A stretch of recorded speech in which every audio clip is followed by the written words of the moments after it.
రేపు జరగబోయే తుక్కుగూడ జనజాతర సభను విజయవంతం చేయాలని భువనగిరి నియోజకవర్గం నుండి పెద్ద ఎత్తున ప్రజలు హాజరవ్వాలని భువనగిరి ఎమ్మెల్యే అనిల్ కుమార్ రెడ్డి పిలుపునిచ్చారు. ఈ సందర్భంగా ఆయన మాట్లాడుతూ కాంగ్రెస్ పార్టీ అభ్యర్థి చామల కిరణ్ కుమార్ రెడ్డిని అత్యధిక మెజార్టీతో గెలిపించాలని కోరుతున్నారు. ఈ కార్యక్రమంలో Bhuvanagiri assembly coordinator Shirish Reddy, Congress party నాయకులు తదితరులు ఈ కార్యక్రమంలో పాల్గొన్నారు.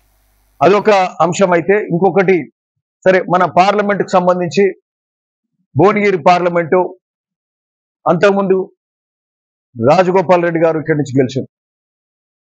సరే మధ్యలో బొన్నరసయ్య గౌడ్ గారు గెలిచి ఉండొచ్చు.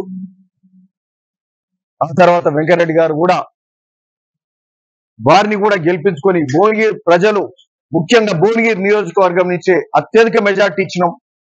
ఇది భువనగిరి విజయంగా కూడా భావించినాం. ముఖ్యంగా భువనగిరి పార్లమెంటు భువనగిరి నియోజకవర్గ ప్రజల అసెంబ్లీ నియోజకవర్గ ప్రజల గెలుపుగా కూడా భావించినాం. ఎందుకంటే ఎక్కువ అత్యధిక మెజార్టీ ఇక్కడికి ఇచ్చినాం వెంకరెడ్డి గారికి.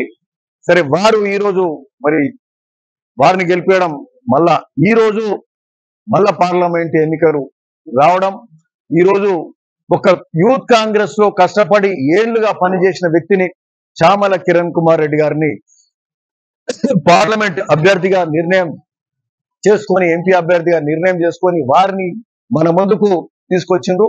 ఎప్పుడు కూడా కాంగ్రెస్ పార్టీ కష్టపడ్డ వాళ్లకు ఎప్పుడు కూడా ప్రతిఫలం దక్కుతుందనే విధంగా మరి కష్టపడ్డ చామల కిరణ్ కుమార్ రెడ్డి గారికి ఈరోజు పార్లమెంట్ సీటు దక్కడం, మరి అది కష్టపడి పనిచేసిన వాళ్లకు అంతకుముందు కోటంశెట్టి కూడా వెంకటేశ్వర్లు కూడా ఎమ్మెల్యే టికెట్ ఆ రోజు కూడా ఇచ్చింది.